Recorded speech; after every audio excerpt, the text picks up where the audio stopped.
Hey everyone, welcome back to ChatterBeans, where every cup holds a story. This week on the podcast, I'm joined by Albert, whose story takes us from hospitals in South Africa to being a leadership coach here in the UK. We dive into his fascinating journey from medicine to personal development, exploring how AI is shaping who we are and how we work, and why the human connection still matters more than ever. Albert opens up about identity, culture, and the post-COVID shifts in how we build trust at work.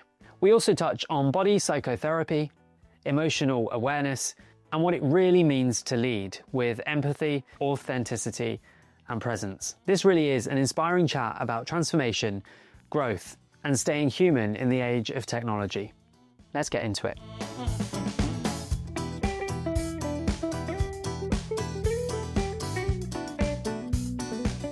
Albert, welcome to ChatterBeans. Thanks. Nice. How are you? Yeah, I'm good, thanks. Yeah? Hot today. Super hot. It's been a summer of summers in the UK. It's been the longest summer that I can remember. Yeah. Honestly, it just feels like it's been going on and on and on for it. Yeah. By the time this goes out, probably late September, early October, we will be way past that, which I'm looking forward to. Yeah. Ready to put the jumpers on and everything like that.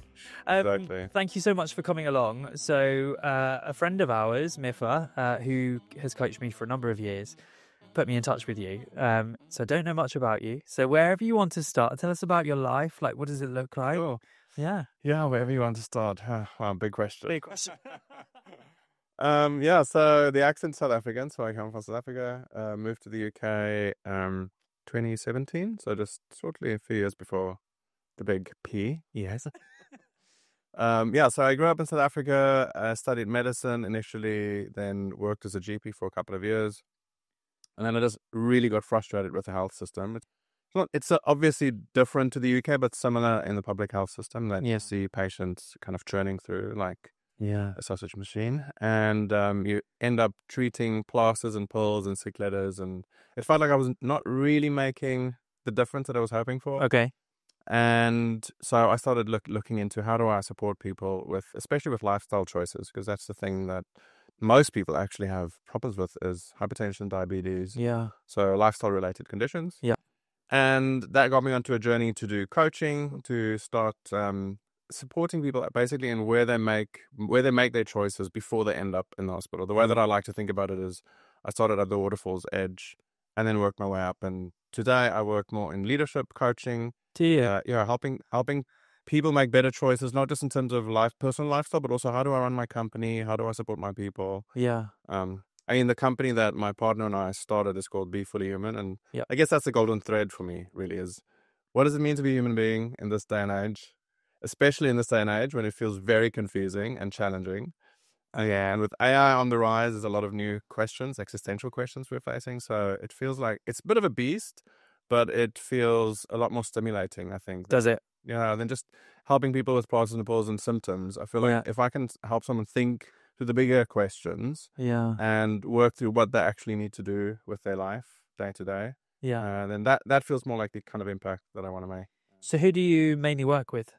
So it's a bit of a mix. I've got private clients, one-to-one clients that I support with either life coaching kind of questions, career coaching. But then our focus is in organizations with leaders like founders, startups. I see.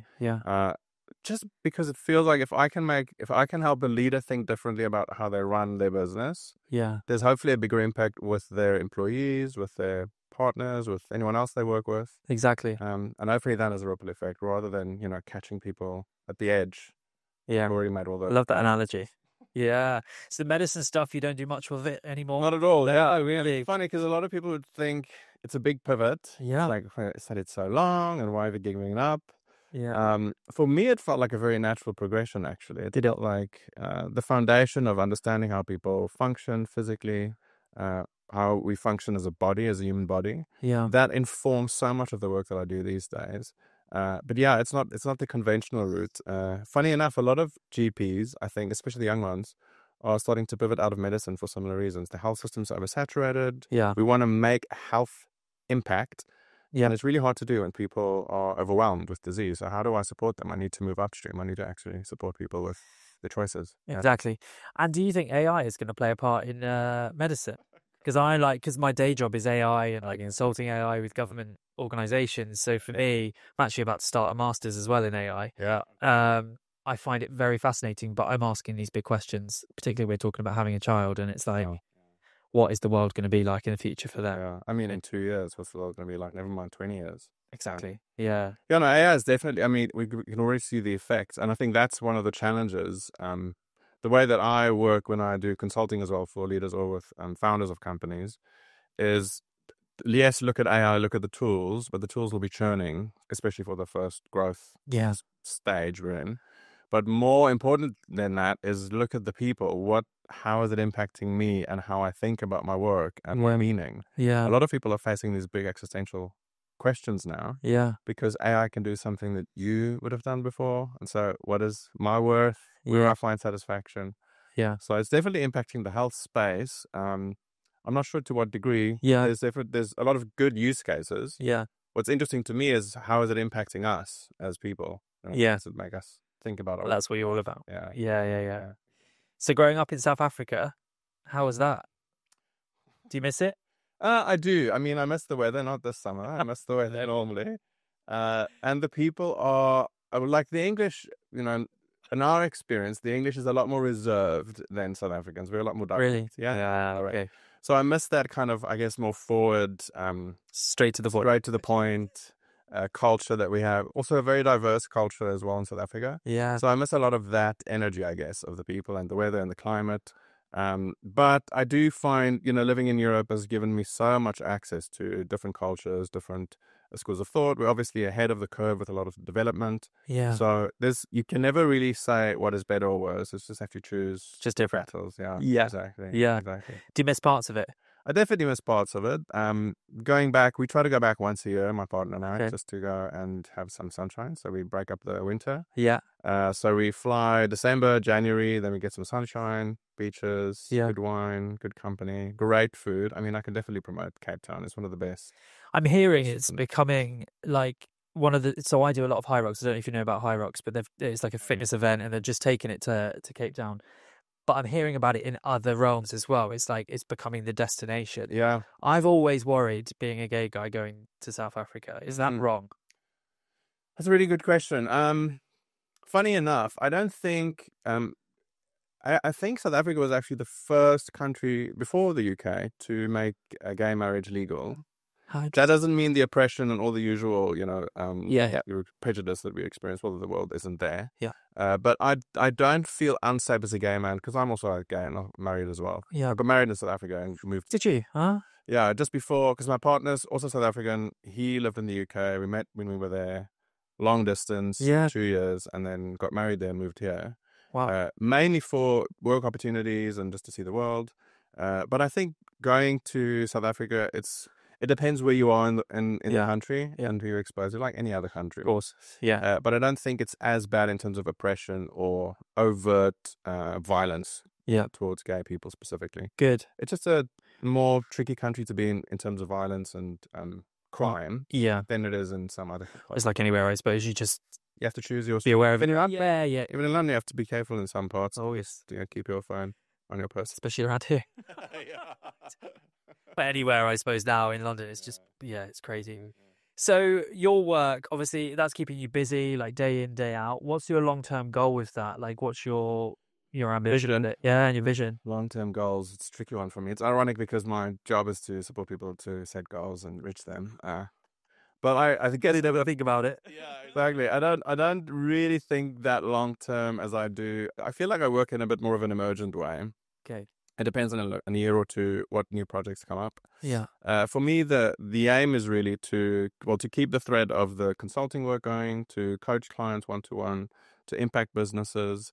It's really about focusing on the human side of work. So a lot of our projects are related to communication, management training, HR, L&D functions. Nice. But in terms of where will it be in 5-10 years? With AI on the rise, I don't really feel it's helpful for me to think that far ahead. Fine. It's more about responding like year on year and seeing where does it seem to be directing in a couple of steps. Yeah. How about you? What is your AI? Is it fairly recent as well? Yeah, so I work for, I consult for government organizations. They're looking at ways to save money, use technology, But like anything, it's like, what's the right tech to put in right now? There's obviously worries about job losses. Yeah. You know, that's always the first question. Sure, we can buy this, but how many jobs are we going to lose? And I think it's retraining the thought. So I don't know where it's going to go. I think it's in a really interesting space. The Masters, the reason I wanted to do it is because it's around the governance, the policy, the kind of more social impact, less of the tech stuff, because I don't quite understand it. It's more like, how do we put it in and how do we, you know, retrain people, get people to think in a different way. So the ecosystem around it. Yeah, exactly. So I'm excited, but yeah, it does make me nervous. Like education for me is a big one. Like we talk about having a child, and I think, like, how are they going to learn in school in the future? Well, they need to learn everything we learn, you know, growing up, or will it be completely different? You just ask what you need to know at the time. Yeah. Who knows? So yeah, it's an interesting space. Think back to your childhood, and now the work you do now. Where does that passion come from? Has it always been there? And I suppose medicine as well. Yeah, I mean, my dad's a neurosurgeon. My mom's an occupational therapist, so medicine's in the family. Yeah. And it's funny because just after school, when I had to decide, obviously, what am I going to study? Yeah. There was a lot of options I could do because I have the aptitude to go in any direction. I played piano and I like music, so that was an idea, but it didn't seem like a very viable career. Yeah. And so my parents said, do whatever you need. They're not pressuring me, but they said medicine's a broad enough field that you can either work in a lab or you can work in A&E and you'll be happy. Yeah. And I did medicine, and I felt, okay, good. It opens up the world. Yeah. And now I don't do it at all. So it's kind of ironic. At the same time, I feel it's still a good foundation for me. Like, in the experience I've had working with people, helping in really extreme situations. Now, anything business stress is like, no one's dying. Exactly. Yeah. So I feel it did set me up for life in a great way. Yeah. But my passion was never necessarily medicine or health. It was more just around people, just helping people, making a difference on people. Yeah. People a human being is the most fascinating thing to me, because I'll never get bored, because there's no person that you can't figure it out. We can't really solve the challenge of what does it mean to be a human being in this day and age. Yeah. And each person brings their own unique challenges, their own unique perspective, their own unique psychology and trauma and childhood and everything else. Yeah. And so supporting them to make the best choice for where they are is a lot more interesting to me than looking at a scan and going, yeah, this is TB, this is a cold, this is pneumonia. Someone else finds that really interesting. I found it a bit protocol driven. Right. With a person is a lot more dynamic. There's a lot more tweaking here, asking that question, offering this idea, and see where it goes. Yeah. So your work, is it face to face? Is it online? Do you get really go into their organization and work with them?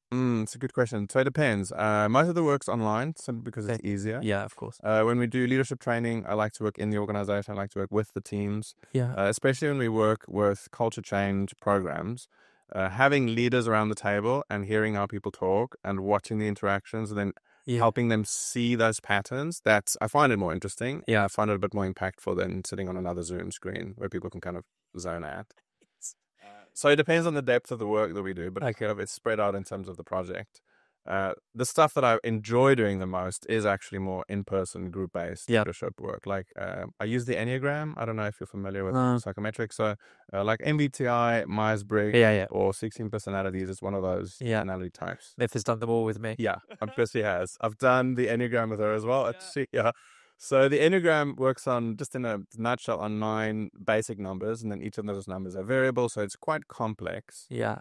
What I like about the Enneagram is that it doesn't box you in as much. It actually works with the motivation rather than behaviors. Yes. So it's not just what you do, it's what's driving that. What's the fear? What's the desire? What's your pattern? Yeah. And then if I know my pattern, is it useful? Is it limiting me? And how do I then direct that? In companies, that's great because it helps people understand this guy's not being a dick. He's just being his number. That's just his style. Exactly. Yeah. So it's a really useful tool that I like to use.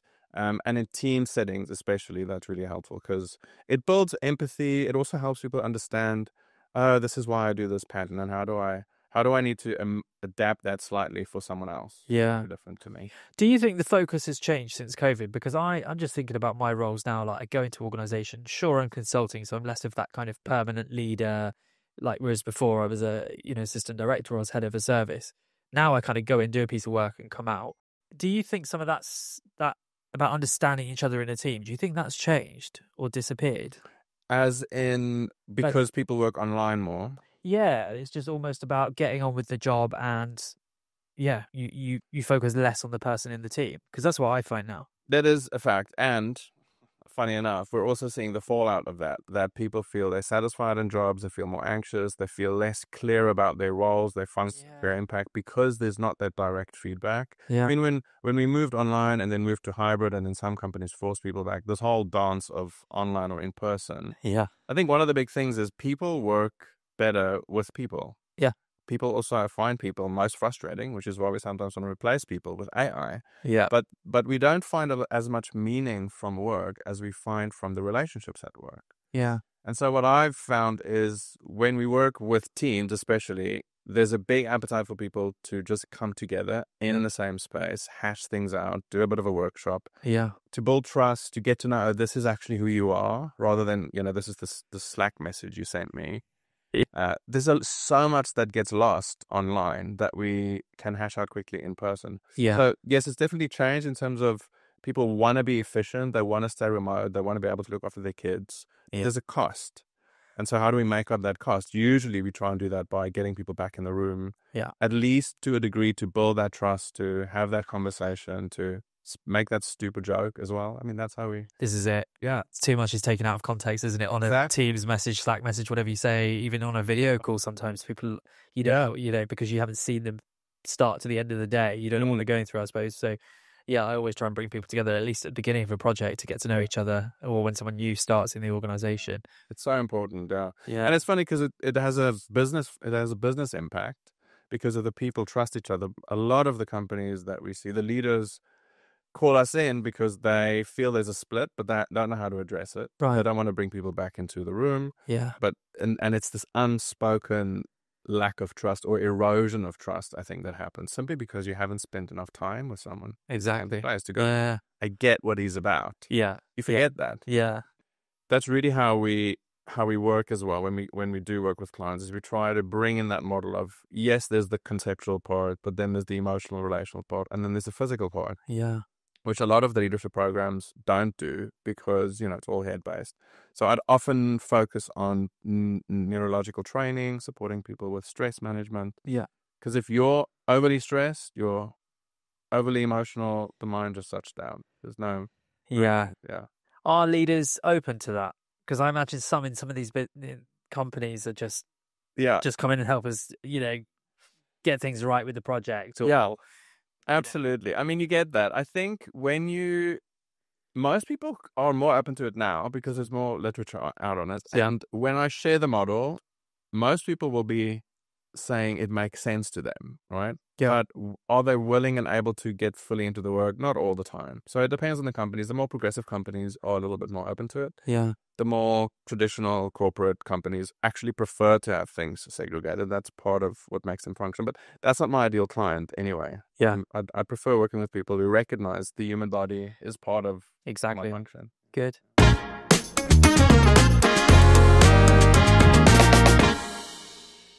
So a lot of your work is with people doing all of this work. What about personally then? What do you like to get up to in your own time?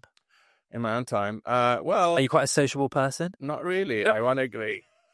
I thought it might be the case because you sit all day long. I make this joke often when I tell people, it's going to sound harsh, but I'm actually not that bad. I say, I'm not an extrovert at all. So I like one-to-one. This works for me better than groups, generally. Yeah. And I switched into coaching because if people do want to talk to me, I'd like to charge them for it.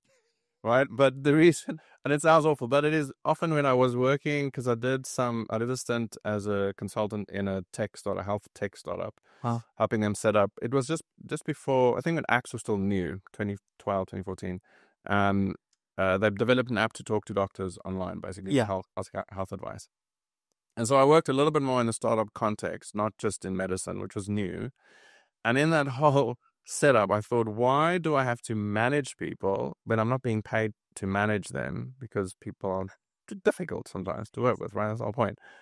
If I have to manage them, let that be the job. Yeah. Actually be paid to help this person do the thing, rather than just do your job and I have to manage you as well.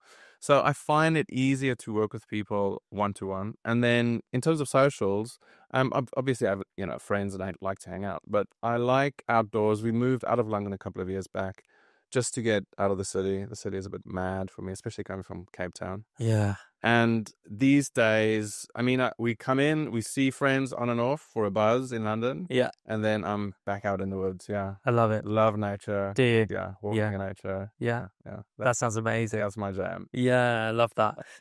We talk a little bit about coffee on this podcast. Do you like coffee? I love coffee. Yeah. What's your go-to coffee order or flat white? Yeah. Standard flat white. Yeah. Sometimes oat if I feel like it, but I'm old school. Love that. Cow's milk. Yeah. Yeah, How perfect. about you? I am a black Americano, but if I always see it as a treat, and I don't know why, but it's a flat white, regular milk. So many people on this podcast have said oat milk, and I just don't get it. I don't get it either. I don't get it. I'm not a fan. I understand all the ethical implications, but I think I'm just too old. I'm in my 40s. I grew up with cow's milk. Exactly. So being where you're out in the sticks, did you say? Yeah. Do you have like local coffee shops, or do you make your own? I usually just make my own. Yeah. Sometimes I'll go to Gales because it's easy, it's close by, and it's one of the few places we have out there. Yeah. And then when I come to London, I just like to find new coffee shops actually. So I don't really have one or two that I go to. I like to find anything that seems a bit more artisan, a little bit less. I'm not a fan of Costa or any of the mainstream coffee shops. Trying to avoid them. Yeah, I try to avoid that. Yeah. I'll bring my own coffee. Yeah. That's my favorite. Love that. If you could have coffee with anyone, dead or alive, who would it be? Why? Could be a celeb, non-celeb. These big questions. It's funny because you send these questions before and I said I'm not gonna have an answer ready. And now I feel like I wish I did. When I was I'm gonna cheat. When I was younger, I would have said someone like G.K. Chesterton or this. Oh yeah, okay. Yeah, because I grew up Christian, very spiritual, and I was really inspired by their teachings.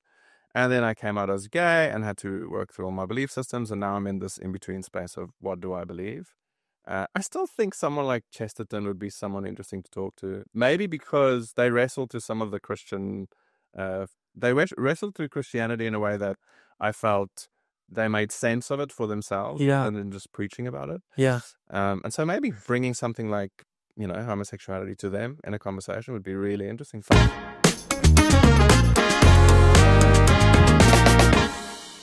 Let's just stick with that. How was that whole journey? Yeah, tricky. It still is. So, I came out to my parents after I met Sean, my partner.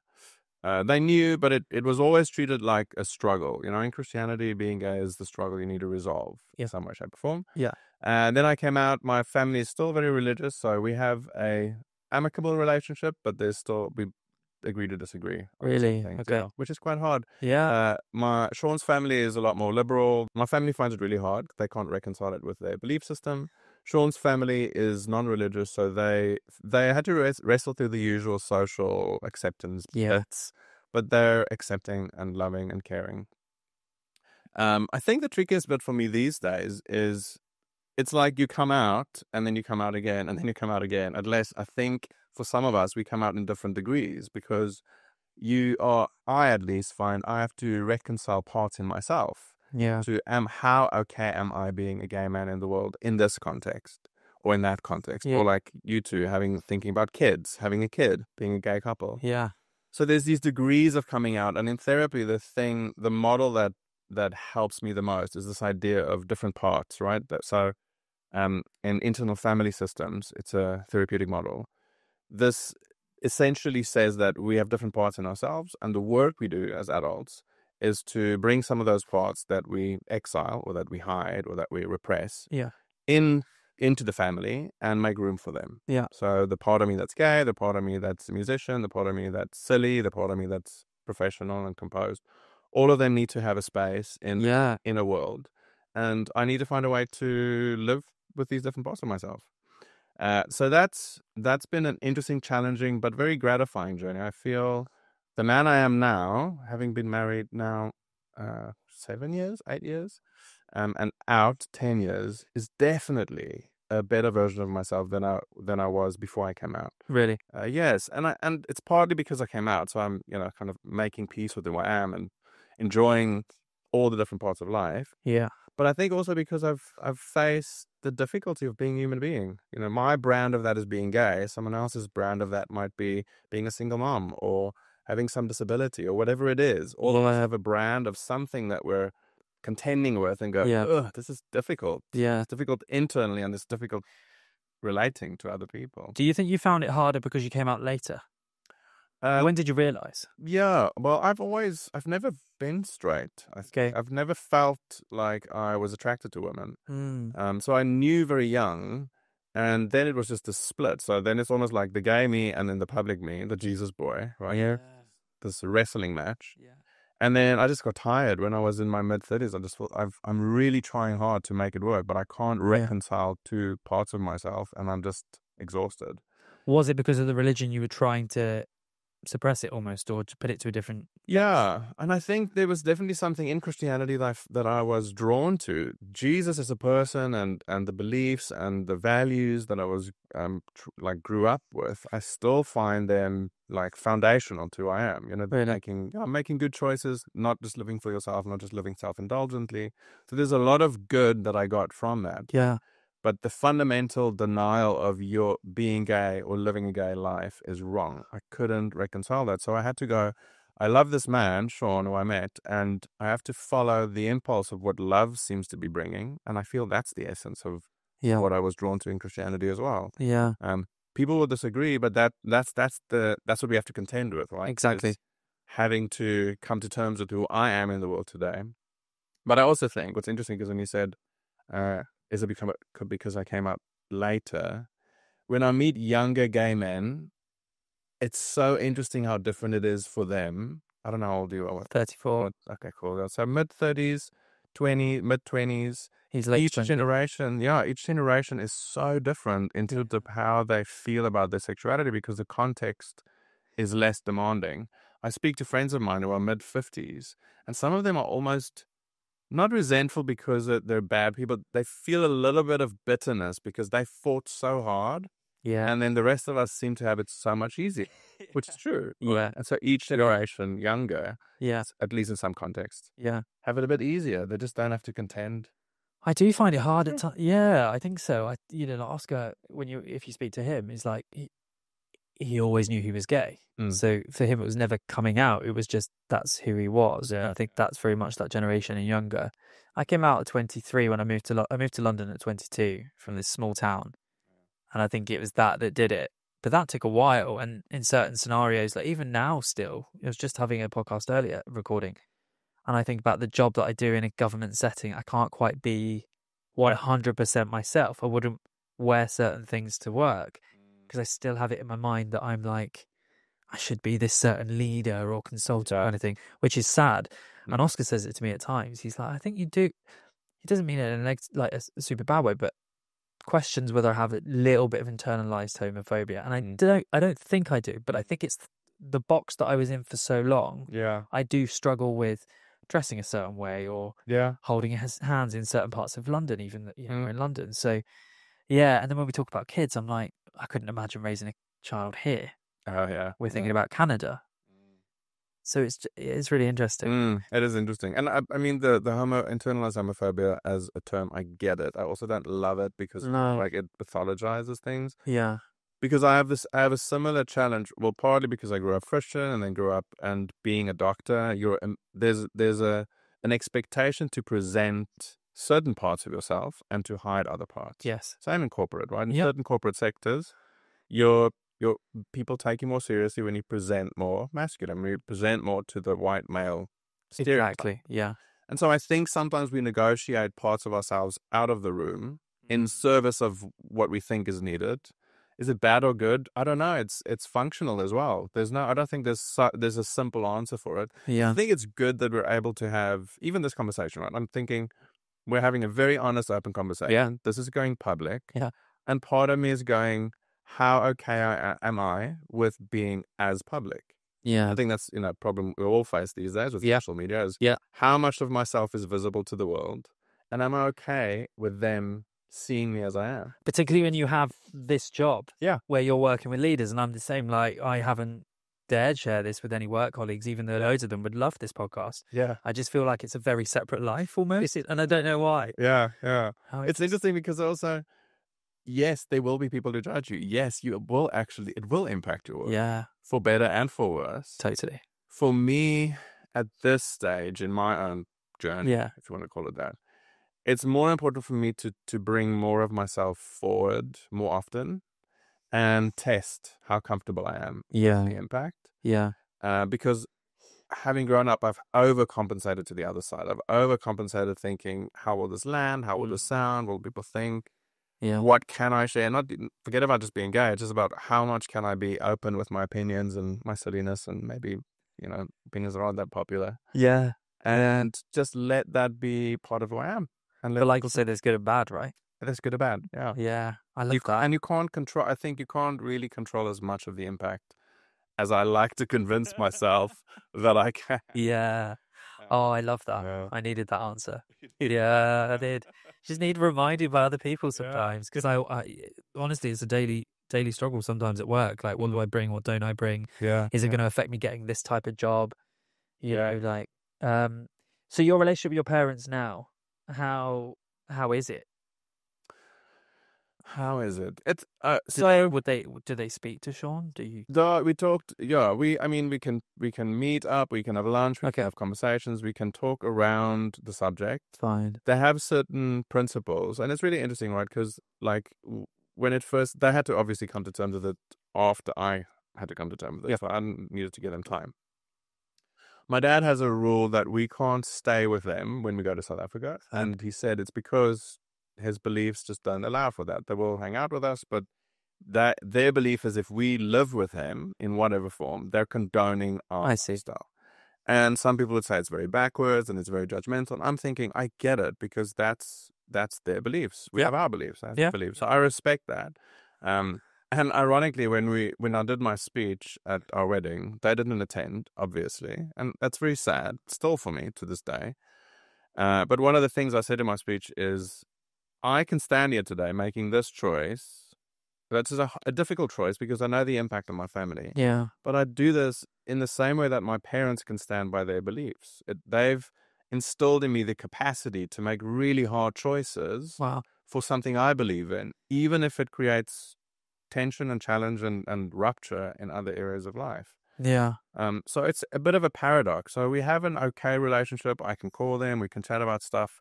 But when it comes to talking about this fundamental, it's really hard. It's just difficult for them. Yeah. I think what I'm trying to do less of is to feel responsible for them. That's all of our life work, is to unburden ourselves from our parents' stuff. Yeah. And go, I get it. It's hard. It's difficult. And there's other good things that we can share. And there's other good things that we can still do in the world. Yeah. Has that taken quite a toll on you? Yeah, it definitely has. I mean, and that's why I'm in therapy. One of the reasons I'm in therapy is the toll it takes to feel responsible for the impact I had on my parents. Yeah. I think that's kind of what the adulthood is about, or at least evolving and growing. If you have the same mindset as I do, which is whether I develop leaders in terms of how I'm running my company, or individual with career choices or life choices. Yeah. It all boils down to, the older we get, the more we have to go, what can I accept of myself and come to terms with and embrace? Yeah. And what do I need to let go of? And most of the time, the let go of hand is other people's stuff. Yes. Right? It's their opinions, their beliefs, which we've kind of taken on and made our own. Yeah. So this is the luxury, I suppose. If I'm with a therapist as well. I see him every week for the last 3 years. You think there's something I finished that bit. No, there's more. But and it is a luxury, and I think that's I'm grateful for that. It's other people's stuff. Yeah, exactly. Yeah. So, yeah.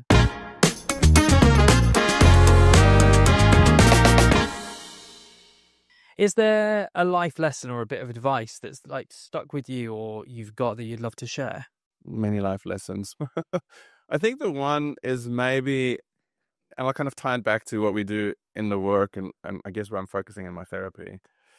When I was younger, a lot of life was conceptual. A lot of figuring things out was all in my head. And I think we all grew up in a society, especially in developing countries, where we have to figure things out. We have mental models.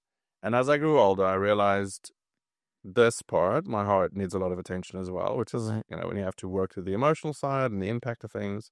And then lastly, but probably the biggest part of the challenge is me as a human body. And so the therapist I'm with today, or these days, is a body psychotherapist. Okay. And so they combine hands-on treatment, so physical contact, with talk therapy. Wow. So that's, if there's one lesson I will encourage people to do, is to explore the value of tapping into the body as a means to solve some of the psychological stuff. Because I think as a society, we're so stuck in our heads. Yes. And we run in circles and interpretations and stories and rationalizations. When a lot of what we need is just physical. It's physical contact. It's restoring the soma, the traumas that we have locked in our bodies. So how does a session look like? Oh, so it's interesting. Combination of things. I will obviously bring some things that I'll be talking about or have worked through. And then a therapist will put you on the bed and he'll do hands-on treatment. Wow. The difference is they're trained. The theory is some of the stories we have about ourselves is trapped in our bodies. Yeah. So I'll have a tight chest because I'm anxious, right? We all know this in a very superficial way. Yeah. The principle is that if I work through some of these old stories and then I have someone treat that with hands-on treatment, that the body armoring then shifts. And then basically your body holds that story differently. Wow. So the mind just doesn't get caught up in the same stories in the same way anymore. It's a bit, I think about it like vinyls. Yeah. I think about vinyls. Our bodies are essentially stories written like vinyls. And so what the therapist does is help rewrite the physical part of that the story. And it's been incredible. I mean, because a lot of what we feel is, even if you change your mind, you'll still have that, that palpitation and that kind of tension in the shoulders or whatever happens. But with enough support on that level, then that just starts dissolving and you feel different in yourself. And you're feeling better. Yeah, I'm feeling so much better. I had one instance, and this, I mean, it's quite personal, but I actually shared it with my mom. I had one time I was lying on the bed and he was working on my right hand, because they also say, if you see something or if something comes up like an image, then just notice it or maybe share it. Because sometimes your body will remember something from childhood. Yeah. You won't remember. Yeah. And it was a really beautiful moment because he was working on my right hand and I just felt this real sense of delight. And in my mind, I could see my mom washing my hands. It was like I was a baby again and my mom is actually just washing me. And it was such a just a moment of purity, like no baggage, none of the challenges that we now have between us. It's like my body just recalled and brought me back to the time. I thought, that's true as well. Like, I'm just my mom's son, my mom's baby, right? Still to this with all the stuff. Yeah. That's just a very deep layer. A very deep layer, exactly. You can picture that vinyl. Yeah, exactly. And then just feeling the access to that changes how I feel about my mom in a fundamental way. And and you can't really create that. It's just built into us. It's built into our bodies. Yeah. So wow. I love that. Highly recommend it. If anyone ever wants to try therapy, body psychotherapy is a very powerful mechanism.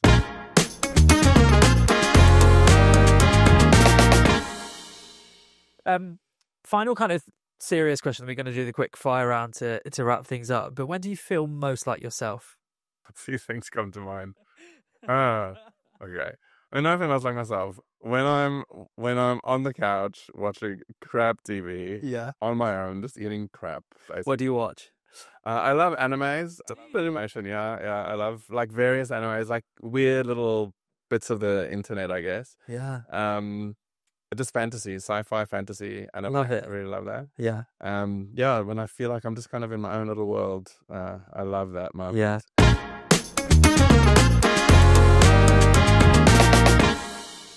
All right, it's time for the quick fire round. Oh, let's go. Okay, first thing you do in the morning. Drink coffee. Drink coffee. Yeah. You asked I brush my teeth, but that's not true. I drink coffee before I brush my teeth. Love it. If you packed a bag right now, where would you be going? Greece. Greece. Yes. I like Greece. Yeah, I love Greece. And there's a couple of islands I haven't explored yet, so definitely, yeah. One thing that always lifts your mood. Music. And running. I know it's two things. Music while running. Perfect. Yeah, in your own space. Just And especially just running in nature because we're out in the sticks, just running in the wild. Oh, it's amazing. Sounds great. One habit you swear by. Sleeping early, actually, ironically. Might sound What time? a bit old. 9, 8, 9. Oh my God. A pleasure you'll never give up. Coffee again. Coffee. Fine. Love it. Favorite way to spend your day off. Nature. Nature, yeah. Walking nature, anywhere outside, yeah. I just love being in the wild. Favorite place you visited and why?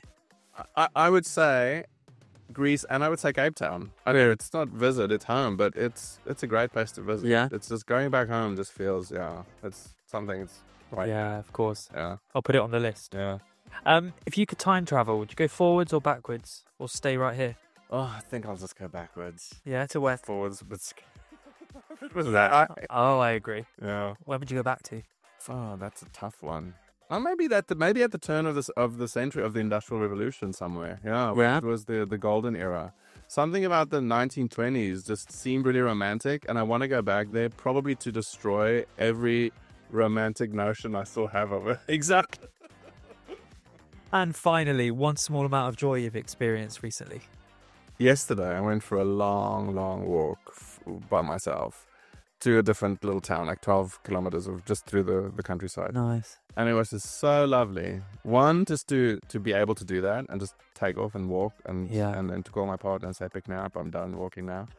And just, I don't know, something about taking myself for a walk and spending that time. It's like quality time with myself. Just felt really, really special, yeah. And on impromptu as well. Just going, That's amazing. Yeah. Really good. I love it. Thank you. Where can people connect with you, your company, the work that you do? Yeah, so www.befullyhuman.co. That's the website. Amazing. I'm on LinkedIn as well. Yeah, and we'll tag you in the description. Yeah, amazing. Thank you for joining me today. I've really loved our conversation. It was really good. Thank you so much. Thank you. Thanks so much for listening to today's episode. I really hope you enjoyed it. And if you did, why not hit that 5-star wherever you get your podcasts and hit the subscribe button so you're the first to know when the brand new episodes are released. We've also got more content over on YouTube, TikTok and Instagram at chatter.beans. Until next time, keep chatting, keep sipping, and I'll see you soon.